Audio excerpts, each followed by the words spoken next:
¿Y si te dijera que el poder espiritual de la mujer nunca fue destruido, solo disfrazado?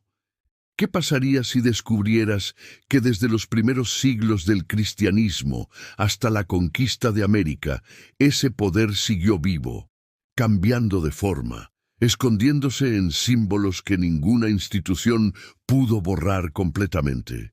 Piensa en María Magdalena, piensa en la Virgen de Guadalupe, dos mujeres separadas por 1500 años y un océano. Entre ellas, un hilo invisible, un beso borrado de un códice antiguo, una luna bajo los pies que ningún catecismo pudo domesticar, archivos enterrados, rituales que persisten. No te diré aún cómo se llama ese hilo.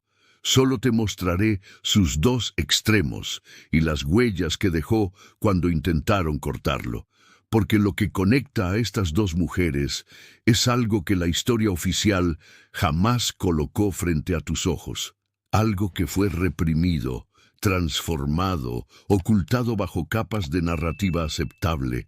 Hoy vas a seguir ese hilo hasta donde nadie quiso que llegaras. Te atreves a caminar sin mapa por un territorio prohibido. Comencemos en el origen de la fractura. En los primeros 3 siglos del cristianismo no existía una sola versión de la fe. Existían decenas de comunidades dispersas por el Imperio Romano, cada una con sus propios textos sagrados, sus propias interpretaciones, sus propias estructuras de autoridad, y en muchas de esas comunidades las mujeres enseñaban, profetizaban, lideraban. En Corinto, Pablo menciona a Priscila, maestra que instruía a Apolo. En Roma, a Junia, destacada entre los apóstoles. En Filipos, a Evodia y Síntique, colaboradoras suyas en el Evangelio. Las cartas más antiguas documentan esta realidad. El cristianismo primitivo fue plural y las mujeres ejercían roles de liderazgo espiritual. María Magdalena era una de esas mujeres. Pero no la María que te enseñaron. En los 4 evangelios canónicos, ella aparece como testigo privilegiada. Está al pie de la cruz cuando los discípulos varones han huido. Es la primera en ver al Cristo resucitado.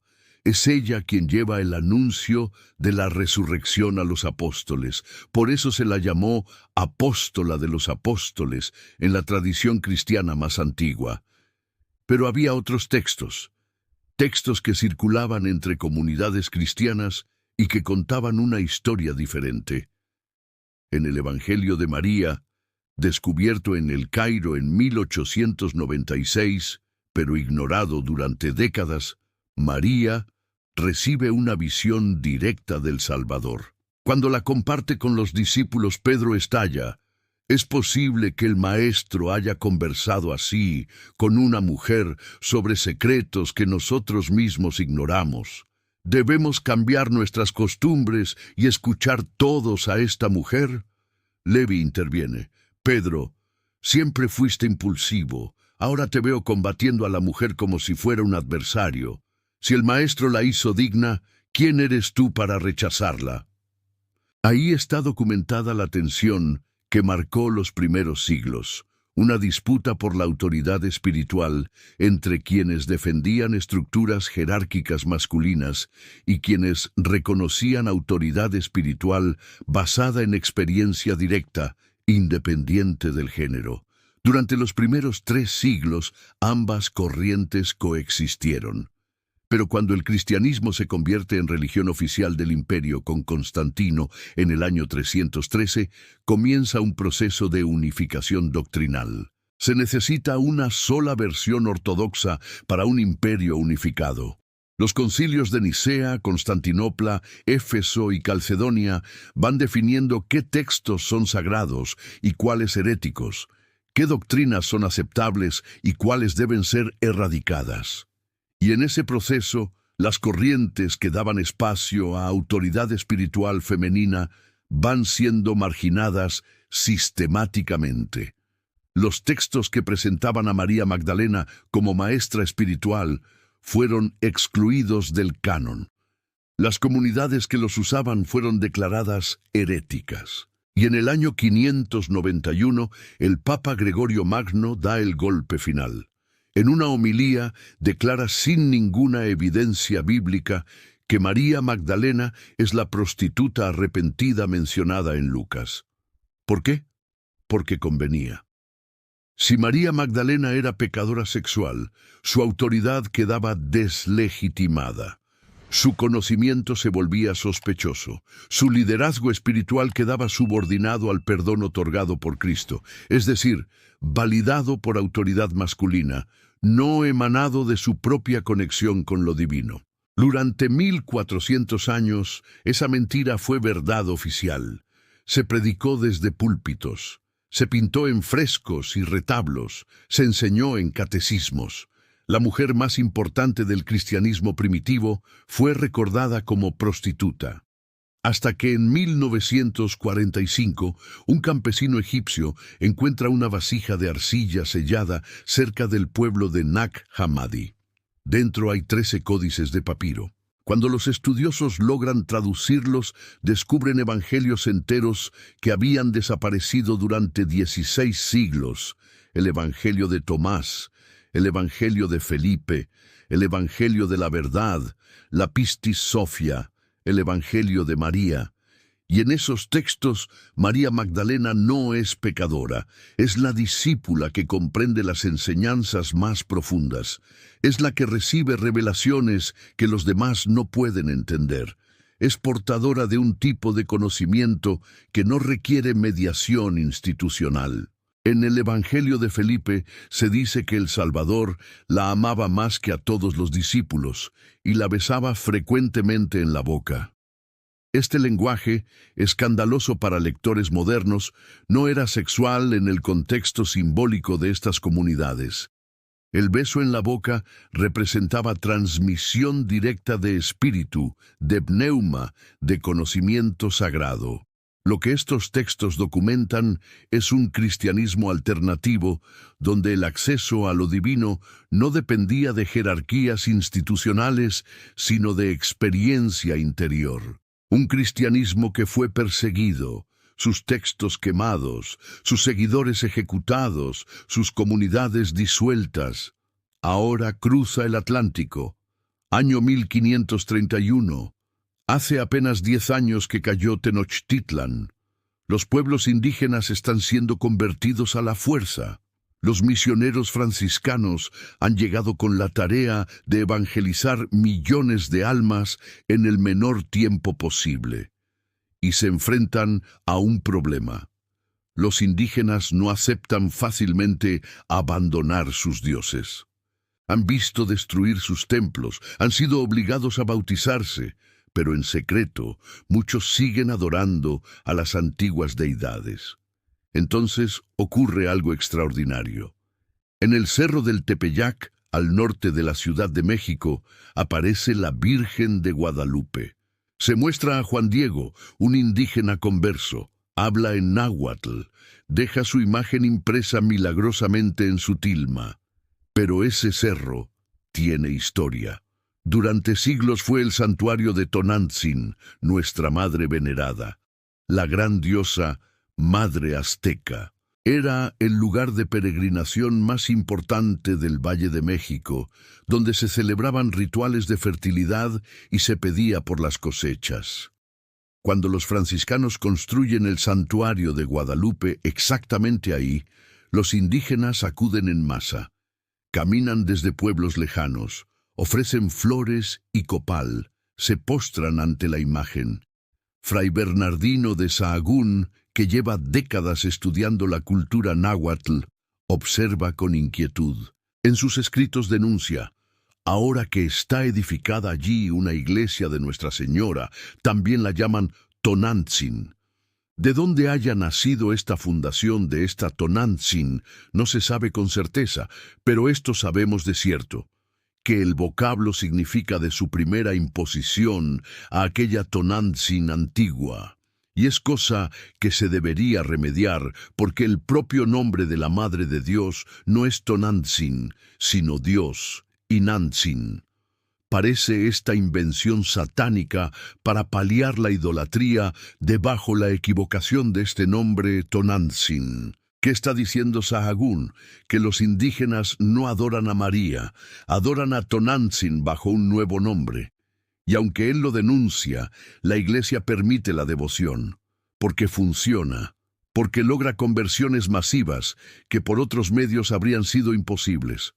Esto es sincretismo religioso, no destruir completamente la religión antigua, sino transformarla, bautizarla, subordinarla a la nueva estructura de poder.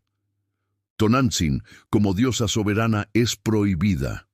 Guadalupe, como virgen intercesora católica, es promovida. Y sin embargo, algo no encaja completamente. Algo que los frailes permitieron sin comprender del todo sus implicaciones.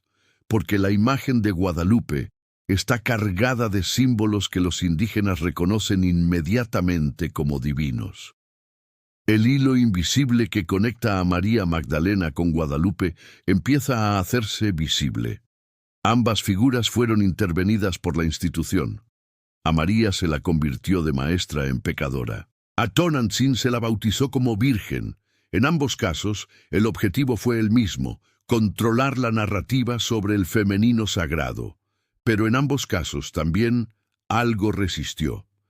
Los textos prohibidos sobrevivieron enterrados. Los símbolos de la antigua diosa persistieron en la imagen católica. El hilo nunca se rompió completamente, solo se ocultó.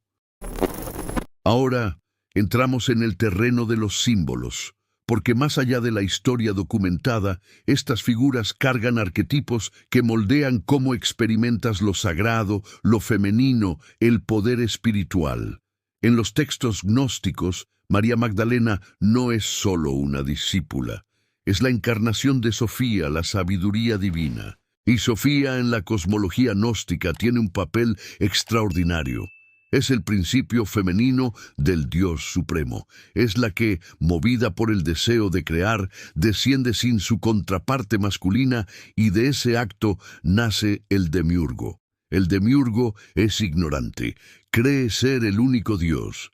Crea el mundo material como una prisión donde atrapa chispas divinas en cuerpos de carne. Se declara Dios celoso, exige adoración exclusiva, castiga la desobediencia. Y aquí viene la herejía que la Iglesia jamás pudo tolerar.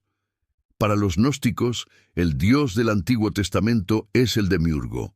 No es el Dios verdadero, sino el Dios ignorante del mundo material.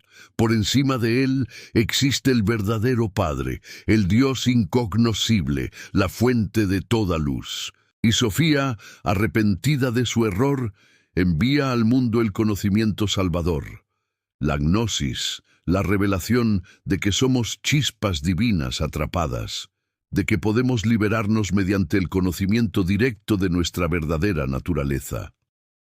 María Magdalena, como encarnación de Sofía, es portadora de esa gnosis. Por eso recibe revelaciones directas. Por eso comprende lo que los demás no pueden comprender. Por eso amenaza la autoridad de Pedro, porque representa un camino espiritual que no requiere mediación institucional. Esta visión invierte completamente los valores religiosos convencionales. Lo que llamamos obediencia al Dios bíblico podría ser sumisión al demiurgo ignorante. Lo que llamamos herejía podría ser el único camino de liberación real. El bien y el mal, la ortodoxia y la heterodoxia se invierten. ¿Entiendes ahora por qué este cristianismo fue perseguido con tanta violencia?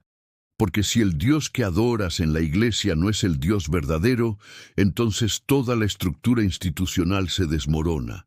Los sacerdotes sirven al falso Dios. Los sacramentos son rituales que perpetúan la prisión. La salvación institucional es una trampa. Pero no se trata de creer literalmente en esta cosmología. Se trata de reconocer lo que representa, la posibilidad de una espiritualidad sin intermediarios, la autoridad de la experiencia directa por encima de la doctrina heredada. el derecho a cuestionar incluso las verdades más sagradas. Y María Magdalena, como portadora de esta gnosis, representa ese camino. Un camino que fue declarado inadmisible precisamente porque empoderaba a quienes la institución necesitaba mantener subordinados, especialmente a las mujeres. Ahora mira los símbolos de Guadalupe: la luna bajo sus pies, el manto estrellado, los rayos solares que la rodean, el color turquesa del manto. Cada uno de estos elementos tiene significado en la iconografía mesoamericana. La luna representa los ciclos femeninos, la fertilidad, el tiempo sagrado. Estar parada sobre la luna no es humildad, es dominio sobre el tiempo. El manto estrellado reproduce constelaciones reales del cielo de diciembre de 1531, conectándola con el orden cósmico. Los rayos solares son atributos de divinidad suprema. En Mesoamérica, el sol era la deidad masculina más poderosa, y una figura rodeada de rayos solares participa de ese poder. El turquesa era el color exclusivo de la realeza azteca, prohibido para cualquiera que no fuera emperador o deidad suprema. Estos no son símbolos de una virgen humilde que intercede tímidamente. Son símbolos de una diosa cósmica con poder sobre el cielo y la tierra. Son los símbolos de Tonantzin, apenas disfrazados. Y aquí está la inversión paralela a la de María Magdalena. La narrativa oficial dice que Guadalupe es intercesora sumisa, que pide al obispo que construya el templo. Pero los símbolos que carga su imagen cuentan otra historia, la de una soberana cósmica que nunca dejó de ser adorada como tal. Ahora conecta ambos arquetipos, Sofía y la Gran Madre, sabiduría que desciende y madre que gobierna ciclos, conocimiento directo y poder sobre la vida. Ambas representan femenino sagrado autónomo, no subordinado a autoridad masculina. Y ambas fueron intervenidas por la misma lógica de control, despojarlas de soberanía y convertirlas en figuras aceptables dentro de la jerarquía patriarcal. María la pecadora, que necesita perdón masculino. Guadalupe la intercesora, que pide permiso al obispo. Pero los símbolos resistieron. El beso gnóstico en el códice de Felipe, la luna cósmica bajo los pies de Guadalupe. Son grietas en la narrativa oficial por donde se filtra el poder original. Y esas grietas revelan algo fundamental: el nombre prohibido de lo que conecta a estas dos mujeres. El hilo que prometí mostrarte se llama gnosis femenina. Es el conocimiento directo de lo divino, accesible sin intermediarios, validado por experiencia y transformación, no por cargo institucional. Es el poder espiritual que no pide permiso para existir. Ese poder fue reprimido durante siglos, pero nunca fue completamente destruido, porque el arquetipo es más fuerte que la censura. Sobrevive en textos enterrados, en símbolos que los censores no comprenden del todo, en devociones populares que la institución no controla completamente. Y ahora está resurgiendo. La gnosis femenina está saliendo de las sombras donde fue confinada. Y cuando la reconoces, cuando ves las conexiones que la historia oficial ocultó, algo cambia en tu relación con lo sagrado. Y ahora la pregunta que importa: ¿qué haces con este conocimiento? Porque no se trata solo de información histórica o símbolos fascinantes. Se trata de cómo vives tu espiritualidad a partir de hoy. Si creciste en ambiente cristiano, probablemente internalizaste ciertas creencias sin cuestionarlas, que para acercarte a Dios necesitas intermediarios que administren la gracia. Que tu experiencia espiritual personal es sospechosa hasta que una autoridad la valide. Que como mujer, tus modelos espirituales aceptables son la Madre Virgen o la pecadora arrepentida, nunca la maestra o la profeta. Estas creencias no son neutrales, son herramientas de control espiritual. Garantizan que nunca accedas directamente a tu poder sagrado. Siempre hay un filtro, un intermediario, una autoridad externa que determina la legitimidad de tu experiencia. Y funcionan porque se instalaron en tu inconsciente antes de que pudieras cuestionarlas. Si te enseñaron que María Magdalena era prostituta, aprendiste que la mujer con autoridad espiritual primero debió ser pecadora sexual, que su poder necesita redención masculina para ser legítimo. Si te enseñaron a adorar a Guadalupe como modelo supremo, aprendiste que la mujer sagrada es intercesora, nunca soberana, mediadora, nunca fuente.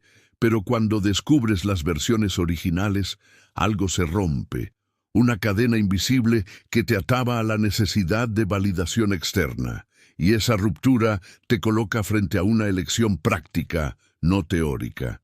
Voy a darte un protocolo de 4 pasos para vivir desde la gnosis femenina que está resurgiendo.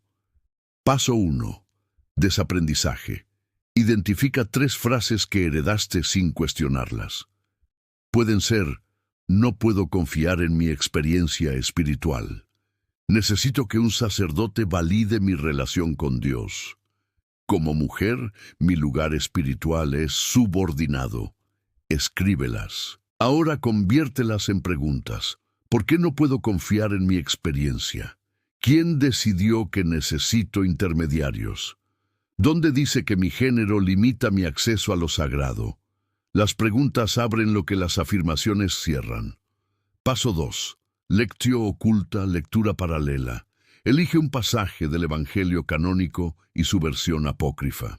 Por ejemplo, la resurrección según Juan 20 y según el Evangelio de María. No busques cuál es verdadero. Busca las tensiones, las diferencias, las preguntas que nacen del contraste. Escribe esas preguntas. Vuelve a ellas 3 días después. Observa si algo cambió en ti. Paso 3. Ritmo y cuerpo. La gnosis no es solo intelectual, es encarnada. Elige un símbolo que te llame la luna de Guadalupe, el beso de María Magdalena en los textos gnósticos. Crea un ritual sencillo. Enciende una vela en luna nueva o luna llena.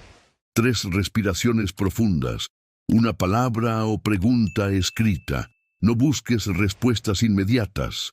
Solo crea espacio donde tu experiencia directa pueda hablar sin filtros externos. Paso 4. Comunidad de contraste. La gnosis no es individualismo. Es comunidad donde la autoridad emerge de la transformación observable, no del cargo. Busca o crea un círculo de lectura y escucha. Una regla de oro. Nadie tiene autoridad permanente. La autoridad se gana en cada encuentro por la profundidad de lo compartido, no por género, edad o título. Estos pasos no son metáfora, son prácticos. Cambian cómo rezas, cómo lees, con quién caminas espiritualmente y llevan a 3 decisiones concretas que anclan el resurgir de la gnosis en tu vida. Decisión 1. ¿Cómo rezas? Ya no desde la necesidad de pedir perdón por existir, sino desde el reconocimiento de que eres chispa divina. No suplicas a un Dios distante, dialogas con lo sagrado que ya habita en ti. Decisión 2. ¿Cómo lees? Ya no aceptas una sola versión como definitiva. Lees textos canónicos y apócrifos. Buscas las tensiones, las contradicciones, las preguntas que la ortodoxia cerró prematuramente. Te conviertes en intérprete activa, no receptora pasiva. Decisión 3. ¿Con quién caminas? Ya no buscas comunidades que te digan qué creer. Buscas comunidades que te acompañen a descubrir qué es verdad para ti mediante experiencia compartida y transformación mutua. Estas decisiones te convierten en lo que la institución siempre temió, una mujer espiritualmente libre, libre de arrepentirte por tu naturaleza, libre de someterte a autoridad masculina para acceder a lo sagrado, libre de dudar de tu experiencia directa de lo divino. Esa libertad es el legado verdadero de María Magdalena y es el poder que nunca dejó de latir bajo el manto de Guadalupe. El resurgir de la gnosis femenina no es moda esotérica, es memoria ancestral que despierta, es arquetipo reprimido que regresa, es la reintegración de una dimensión de lo sagrado que fue confinada pero nunca destruida. Y cuando la reconoces, cuando te atreves a vivir desde ella, cruzas un umbral. Del otro lado no hay certezas cómodas ni doctrinas que te digan exactamente qué hacer. Hay responsabilidad. Responsabilidad de discernir por ti misma, de validar tu experiencia mediante frutos, no mediante aprobación externa, de ejercer autoridad espiritual que no deriva de ningún cargo, sino de tu propia transformación. Esa responsabilidad asusta. Es más fácil obedecer que discernir, más cómodo seguir que crear camino. Pero es el precio de la libertad espiritual, y es el umbral que María Magdalena y Guadalupe, en sus versiones no domesticadas, te invitan a cruzar. Entonces, ¿qué haces ahora?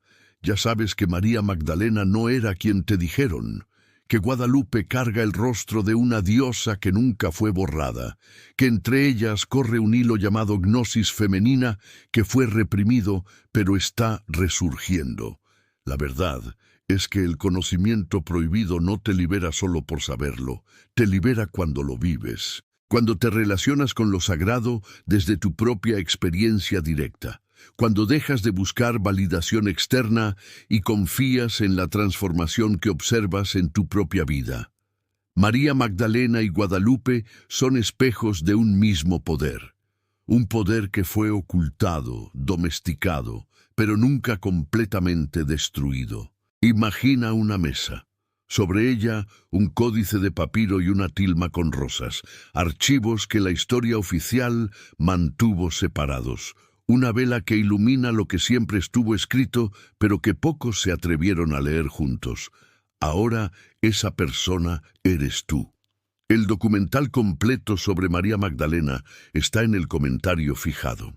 Ahí revelamos los evangelios que fueron quemados, los concilios donde decidieron borrarla, los símbolos que quedaron como testimonio de su verdadero poder. No lo abras si prefieres la versión cómoda. Si no, ahí empieza la parte que no debería contarse. La gnosis femenina está resurgiendo, y tú ya eres parte de ese despertar.